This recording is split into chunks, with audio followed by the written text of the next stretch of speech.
Hello, everyone, and welcome back to another episode of Hawks Latest, your number one source for news, updates, rumors, opinions, and you guessed it, the latest and the greatest regarding the Atlanta Hawks. I'm your host, Zach Langley, aka Langley ATL, and today we are going to be diving into a couple things. A special story that connects Hawks royalty with a rising star who's currently on the team.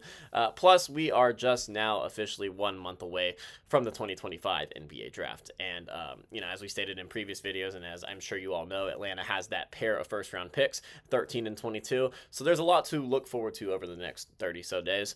As the draft creeps closer, and could we see a trade between the end of the season and the draft? Could we see a draft night trade? Could we see Atlanta bring in two rookies? There's a lot to unpack. And then what about swirling rumors around a specific player, someone like Michael Porter Jr.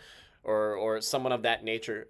We've got a lot to unpack. So without further ado, let's jump in. So let's start with something that was certainly intriguing to learn over the weekend. For all Hawks fans, this is something that I guess tugged at our heartstrings a little bit. Recently, Hawks legend Lou Will spoke on a now viral podcast clip about an encounter that he had with the Great Barrier Thief Dyson Daniels during last season. Everyone assumes it was during the NBA Cup when the Hawks made that Final Four run to Las Vegas. They had an interaction in Vegas, and they went out to dinner one night. And so here's what Lou said. The quote was, "We had some fun in Vegas one night, and I was very impressed with the young man. He's got some Lou Will in his DNA." So however you may interpret that, that is high praise coming from the three-time Sixth Man of the Year and one of the most respected voices among all NBA vets. I mean, the respect Lou Will has around the league is incredible, and he deserves it. Lou spent 4 total seasons in Atlanta, as I'm sure you all know. 2 early in his career, back in the old red, white, and blue threads, and then his final 2 seasons in Atlanta before retiring, one of which was the 2021 Eastern Conference Finals season with Trae Young and company. While he never made an all-star team over the course of his career, his impact here was undeniable. The city embraced him. He embraced the city. He's an absolute perfect vet. And we appreciate Lou Williams for everything that he's done for Atlanta. And then to hear him give props to Dyson Daniels, someone that Hawks fans have grown to love over the past season, that says something. That's real Hawks royalty giving him respect, and that's awesome to see. So like I said, this encounter likely happened during the NBA's in-season tournament last season, where Atlanta made that little surprise run as we started to find that groove when Jalen was healthy this past season. So Dyson, who's still just 22 years old, has obviously shown his flashes of elite two-way ability, and that stretch in Vegas might have been one of his arrival moments.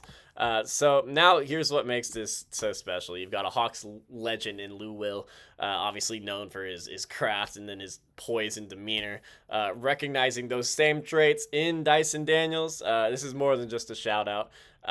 This could be the start of something symbolic. Maybe a passing of the torch. No, I'm playing. But Dyson is truly making a name for himself in Atlanta. He's earning respect from not only the fans, but from franchise alumni, which is just awesome to see.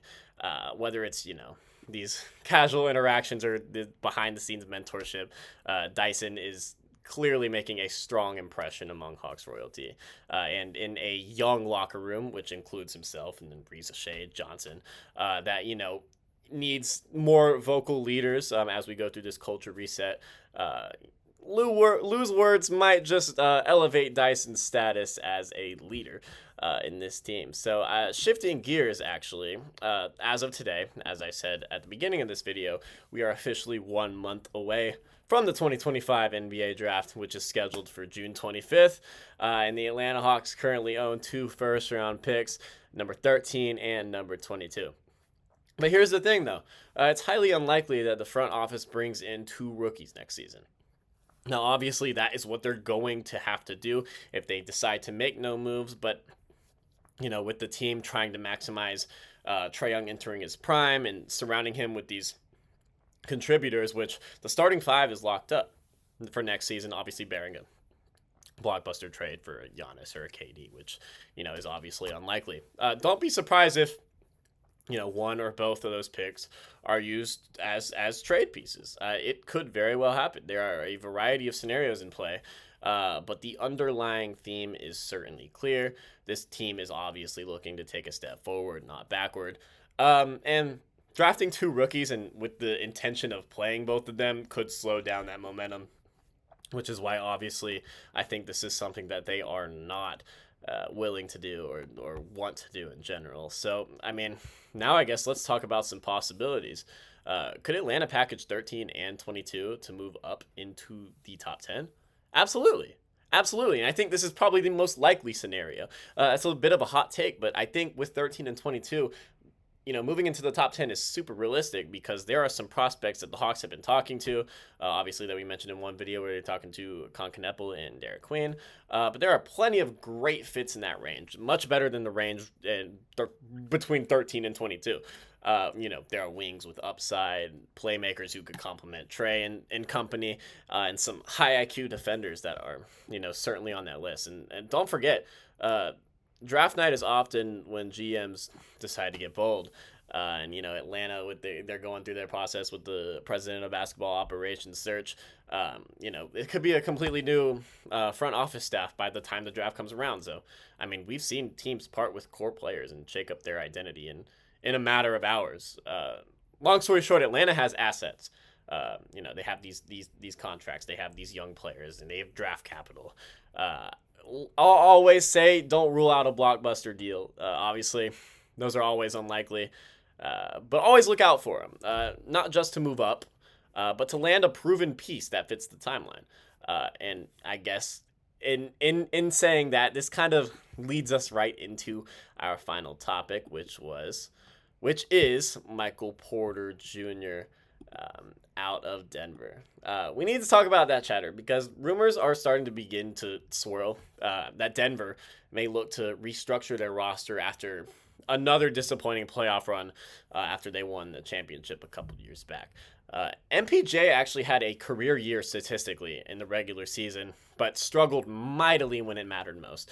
In the regular season, he averaged a super efficient 18 points a game, the best of his career. And in the playoffs, he averaged a super inefficient 9 points a game, and definitely saw his minutes decrease as Denver couldn't really trust him to be that guy. He's owed over $35 million per year for the next 3 seasons, which is a super hefty price tag. But when you look at Atlanta's needs, Porter is almost too perfect of a fit. He's a excellent spot-up shooter. He has excellent size at 6'10", and he gets a lot of flack for his defensive skills. But I personally, watching him play, I think he's got underrated defensive instincts. I think he can be effective purely because of his size, and he's agile. He's not someone who's getting beat, and perhaps most importantly, he's a lifelong friend of none other than Trae Young. So yes, Trae himself has liked several tweets, including a couple from yours truly, suggesting that the Hawks should make a move for MPJ. I mean, that's not nothing. I mean, I'm sure Trae would love to play with his best friend, and we know he has influence in the front office, specifically going forward with this new Hawks identity. I mean, the Hawks were obviously considering Trae Young's agent to be their new president of basketball operations, so Trae has that influence. If Trae wanted MPJ in Atlanta, I think they could get him to Atlanta. But in saying that, here's the dilemma. Atlanta already has Zachary Risache, a rising talent with similar profile. I mean, they're very similar players, Risache and Porter. Bringing in MPJ, even though it would be awesome and it would be an awesome fit, and he would be a perfect addition to this core that we're trying to build. Bringing in MPJ would stunt Risache's development. It would, not just could. It absolutely would, because he would be going into the starting lineup. And then obviously we would have to, if Jalen were to go down with an injury or something, obviously we could start Risache at the 3. But I mean, they are such similar players. It's almost like, why? Why would we trade for MPJ? It's an interesting thing to think about. And honestly, I don't fully know what I think about it right now. However, it's something to think about as we move forward. So it's a classic front office debate. Go win now with a proven NBA scorer, or stay patient with this guy who we think could be a star in a couple years. So either way, keep an eye on this, because something could, cook up over the next month as these rumors begin to continue to rise. So as always, let us know in the comments. Should the Hawks pursue Michael Porter Jr.? Is that someone the Hawks should really have on their radar?